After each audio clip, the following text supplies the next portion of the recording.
Bienvenidos a una nueva cápsula informativa sobre temas de investigación de mercados.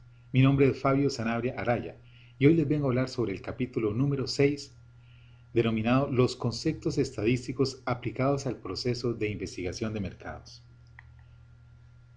Es importante que tomemos en cuenta que hay una serie de conceptos que no podemos nosotros pasar desapercibidos en temas de investigación. Y este es respecto a la población en estudio. La población en estudio se refiere a todas las personas que pueden aportar datos para los intereses de la investigación y que de este grupo se pueden extraer uno más pequeño llamado muestra, del cual se obtiene la información a través de la encuesta. O sea, la población es el conjunto de elementos del cual nosotros vamos a extraer la muestra a consultar. Y es muy importante que nosotros hagamos una buena delimitación de la población para que cada vez nosotros identifiquemos a los prospectos o aquellos elementos que nos van a proporcionar la información que realmente necesitamos recolectar.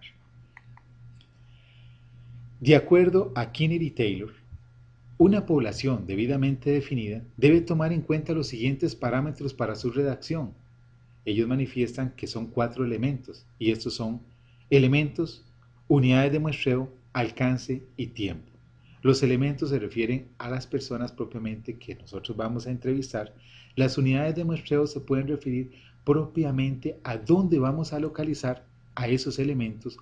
El alcance se refiere al área geográfica que va a comprender la consecución de esos elementos, dónde los vamos a conseguir propiamente, ¿verdad? En qué área geográfica van a estar esas personas hacia las cuales nosotros vamos a requerir la información que solicitamos, y el tiempo se circunscribe en cuanto a tiempo, o sea, el tiempo que nosotros vamos a estimar se va a llevar a cabo este proceso. En el caso, vamos a poner un ejemplo, parámetros para la redacción de una población a partir de las maestras del Cantón Central de la provincia de Cartago para el primer trimestre del año 2015. Si fuéramos a hacer un estudio que tiene que ver con un producto exclusivamente para las maestras de escuela, entonces diríamos que la población va a estar configurada de la siguiente manera. Los elementos van a ser las maestras quienes nos van a proporcionar la información solicitada. Las unidades de muestreo son las escuelas, es el lugar donde nosotros vamos a conseguir esos elementos. O sea, las unidades de muestreo, como lo dije anteriormente, es el conjunto de elementos, de donde nosotros vamos a extraer los elementos que proporcionarán la información solicitada. El alcance se refiere propiamente al área geográfica donde nosotros vamos a extraer esa muestra, esa población como tal, ¿verdad? De la población, que en este caso sería Cantón Central de la provincia de Cartago, y el tiempo se refiere al periodo, que en este caso sería primer trimestre del año 2015. Importancia de delimitar la población bajo estudio. La delimitación de la población básicamente consiste en concretar a un grupo meta de individuos que pueden suministrar la información requerida al identificarse con el producto o servicio que ofrece una empresa. Cuando nosotros vamos a hacer propiamente una delimitación, lo que estamos buscando es de que las personas que realmente van a proporcionar la información solicitada se identifiquen de alguna manera con el producto o servicio. O sea, que tengan algo que ver. No podemos preguntarle a un individuo sobre vehículos, sobre aspectos de decoración, si esta persona no tiene un vehículo como tal. Es importante hacerle las preguntas a personas que sean poseedoras de este tipo de activo para que nos den información más pertinente con respecto a lo que nosotros andamos buscando. ¿Le gusta a usted llevar a cabo decoraciones en su vehículo? Una persona que no tiene vehículo no nos puede responder a esta pregunta. Puede ser que le guste, puede ser que si tuviera en algún momento vehículo le llame la atención, pero posiblemente los resultados que andamos buscando es sobre personas que podrían convertirse en prospectos para ver cuál es la viabilidad de montar un negocio en determinada región. No podemos basarnos en viabilidades con respecto a personas que potencialmente podrían en algún momento rendirnos, ¿verdad? O ser prospectos nuestros de nuestra organización. Cada vez que se realiza una adecuada delimitación de la población, se logra configurar el marco muestral de donde se extraerá la muestra a consultar. Eso es algo muy fundamental. Cada vez que hacemos nosotros una delimitación, vamos llegando a lo que se denomina un marco muestral, ¿verdad? Y esto es importante porque entre más pequeña hacemos la población, podríamos nosotros recurrir a un censo, podríamos recurrir a consultar a todos los elementos de esa población que hemos delimitado adecuadamente. Y entonces, como es alcanzable en cuanto a número de personas se refiere, podemos consultar todos sus elementos. Eso sería lo ideal. Sin embargo, siempre van a ser poblaciones un poco grandes, en cuyo caso, por lo general, tenemos que hacer uso de las técnicas de muestreo para poder extraer una muestra lo más representativa de esa población que hemos seleccionado con anterioridad. Hay varios procedimientos para seleccionar una muestra en caso de que no podamos aplicar un censo, como hablamos anteriormente. Y estos métodos son el probabilístico y el no probabilístico. El método probabilístico se refiere a o utiliza una serie de artificios matemáticos para poder obtener la muestra deseada. No obstante, el método no probabilístico no utiliza artificios matemáticos, sino que más bien se basa de la buena intención del encuestado, se basa de un muestreo a propósito, o sea, un muestreo que prácticamente el investigador hace una selección basado en una serie de elementos de juicio de las unidades de los elementos que podrían proporcionar la información solicitada. Recomendaciones para la selección de un procedimiento muestral. Primero que nada, determine la homogeneidad y heterogeneidad de la población bajo estudio. Cuando una población es muy homogénea, o sea, prácticamente la variable que nosotros vamos a investigar es de común denominador para la mayoría de la población, por decirlo de alguna manera, o sea, cuántos consumen arroz. Y si nosotros vamos propiamente a preguntar sobre características, sobre aspectos que dan al traste con este tipo de producto que acabo de mencionar, el arroz, la mayoría de las personas consumen, nos pueden dar una opinión al respecto. Si les gusta suelto, si les gusta un poco masudo, etcétera, etcétera.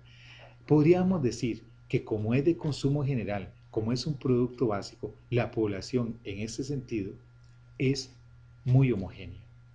No requeriríamos nosotros de una muestra significativamente grande para poder obtener impresiones al respecto sobre este producto. Pero cuando la población es muy heterogénea, donde existe una gran divergencia, por ejemplo, si ya estamos hablando de un arroz no suelto, no de un arroz común y corriente, sino que ya hablamos de un arroz con mariscos. No todas las personas comen este tipo de productos, aunque a muchos les fascina. Hay gente que tiene intolerancia a los mariscos como tal, hay gente que no les gusta algunas cosas de mar, hay unos que del todo no les gustan las cosas de mar, y como tal ya tendríamos ahí una población un poco divergente al respecto, ya tendríamos una población de tipo heterogénea. En este caso, para hacer consultas a estos elementos, tendríamos que utilizar una muestra más grande y que sea representativa de la población bajo estudio. En este caso, ya tenemos que utilizar artificios matemáticos, o sea, muestreo probabilístico y alguna de sus técnicas específicas para poder hacer una selección que sea representativa de la población como un todo. Este es el punto fundamental. Así que entonces utilizaríamos los métodos como muestreo estratificado, muestreo por conglomerado, sistemático, por áreas, etc. Comprueba si cuenta con un buen marco muestral.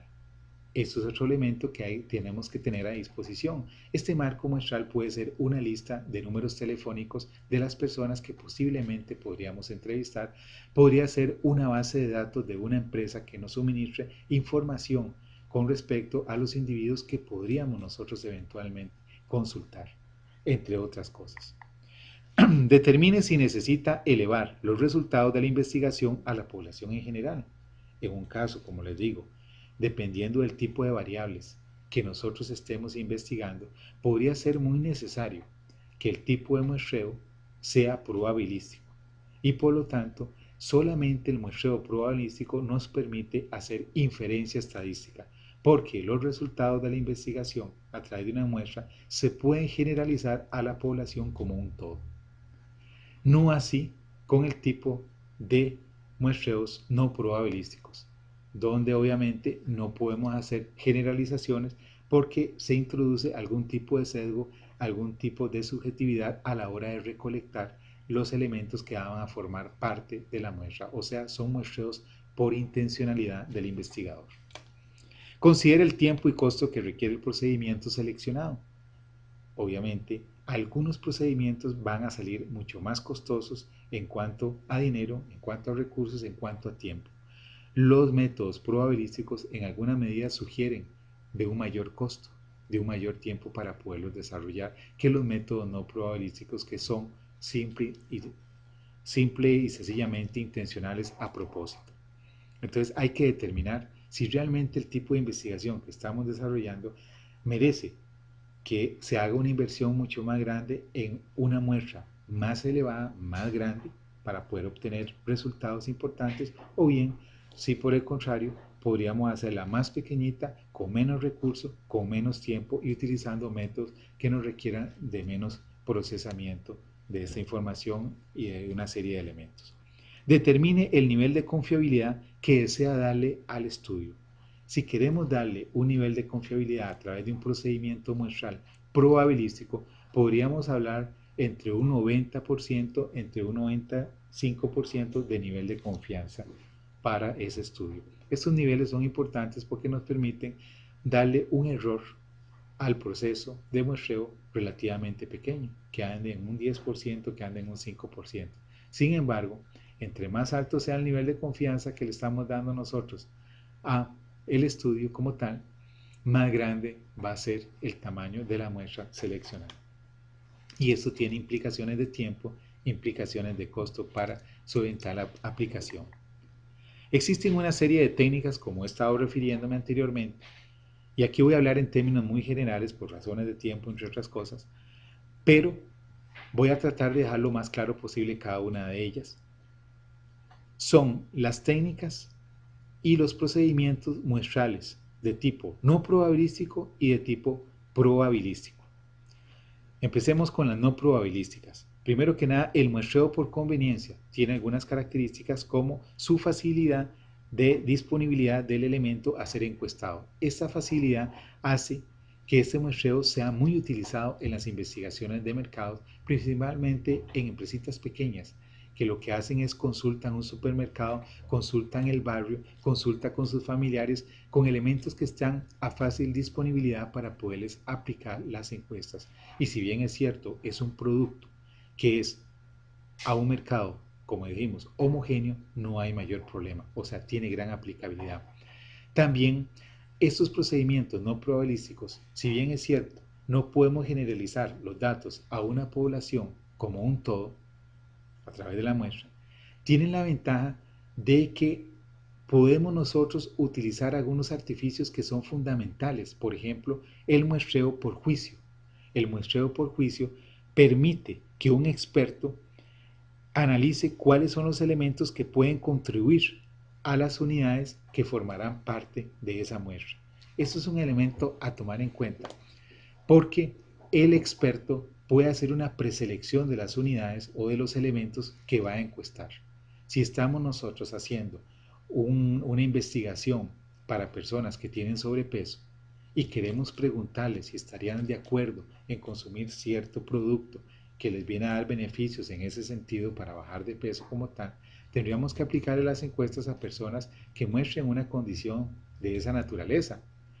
Y un método aleatorio podría ser que nos indique que tengamos que aplicarle la encuesta a una persona que no tiene esa condición de obesidad, por ejemplo, y obviamente ahí estaríamos perdiendo ese elemento, tendríamos que hacer reemplazo y estar haciendo reemplazo y reemplazo de ese elemento hasta llegar a la persona que realmente pueda reunir los puntos importantes que queremos consultar.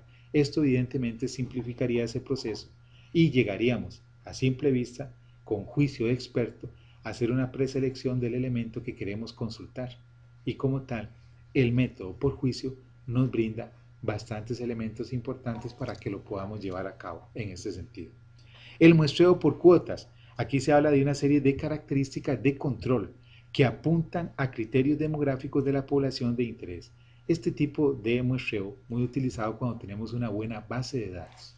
Cuando tenemos una buena base de datos, nosotros podemos perfectamente hacer una preselección de los elementos basado en elementos que nosotros hemos categorizado en el grupo de individuos. Podríamos decir entonces que vamos a consultar a personas que sean casadas dentro de una organización, que tengan cierto ingreso, que tengan hijos, que tengan cierto nivel de profesión. O sea, podemos predefinir las características y obviamente ahí vamos sacando a las personas que no cumplen hasta llegar a un número adecuado de personas con características de control por parte nuestra, y a ese grupo de individuos son los que vamos a consultar. Pero para poderlo lograr de esa manera necesitamos de una buena base de datos que nos proporcione esa información para poder hacer nosotros las características de control y hacer una especie de target que nos permita tener el número de elementos objetivo que den al traste con el tipo de investigación que estamos realizando. El muestreo de bola de nieve es un muestreo por recomendación, donde un grupo de personas recomiendan a otros para que se sometan a este proceso y así estas a otros más, y se vuelve en un efecto multiplicador al estilo de bola de nieve, cada vez se va haciendo más grande. Los procedimientos probabilísticos, tenemos el muestreo aleatorio simple, que este tiene una característica fundamental, que todos los elementos tienen la misma oportunidad de ser seleccionados en la muestra. Se dice aquí, selecciona informantes al azar de una lista completa de todas las unidades de la población, pero con la misma probabilidad de ser seleccionados en la muestra. O sea, si tenemos un grupo de estudiantes de 40 y a todos les vamos a dar un número, si aplicamos el muestreo simple al azar, todos esos 40 elementos tienen la misma oportunidad de ser seleccionados en la muestra. No así en el procedimiento como tal genérico, hablemoslo de esta forma, el procedimiento probabilístico en el cual se incluyen el estratificado, el conglomerado, el sistemático y el por áreas, todos los elementos tienen una oportunidad conocida de ser seleccionados en la muestra, pero no la misma oportunidad, solamente una oportunidad conocida de ser seleccionados en la muestra, pero no todos los elementos van a tener la misma oportunidad de formar parte de esa muestra. En el muestreo estratificado se agrupa la población en estratos que son mutuamente excluyentes y colectivamente exhaustivos, y luego hace el muestreo dentro de cada estrato. Aquí podríamos tener dos estratos, un estrato por género, hombres, y en el otro, mujeres. Así que una mujer, si pertenece al estrato mujeres, no puede pertenecer al estrato hombres. Eso significa que sean mutuamente excluyentes. O sea, un elemento, si pertenece a un estrato, no puede pertenecer al otro. Y que sean colectivamente exhaustivos es que la variable queda completamente analizada desde esa perspectiva. Si estamos hablando de género, entonces tendremos que tener hombres, mujeres, y no tiene que haber un elemento donde quepa la menor duda que deba ingresar. En este caso, haciendo, digamos, ahínco a lo que es la libertad de género, ¿verdad? Podríamos decir que podríamos formar un grupo más, si fuese el caso. Hombres, mujeres y de otro género, por decirlo de alguna manera. El asunto es que la variable tiene que quedar debidamente completa, bien analizada, que no exista ningún elemento que quede fuera de la conceptualización de esta variable. Si es por ingreso y yo tengo un ingreso bajo, menor que el estrato debidamente definido, y yo no quepo ahí, definitivamente ahí la variable no está siendo exhaustiva, le faltó. O sea, tengo que poner menos de tanto para yo poder ingresar ahí y más de tanto para yo poder ingresar ahí por aquello de que yo ganara un poco más. El muestreo por conglomerado divide la población en grupos y luego de una selección entre estos se entrevistan a todos los elementos contenidos en él o se extrae una muestra aleatoria de ser muy grande. Este muestreo por conglomerados tiene también la característica de que contempla una serie de elementos que dentro de sí son muy heterogéneos, pero entre sí son muy homogéneos. O sea, Lo que se busca es seleccionar conglomerados que perfectamente pueden ser cuadrantes de determinado distrito y analizar todos los elementos contenidos dentro de ese cuadrante. Eso es un conglomerado, pero como ustedes pueden observar, ese conglomerado va a ser muy heterogéneo dentro de sí, pero entre un cuadrante y otro cuadrante podríamos decir que son muy homogéneos entre sí.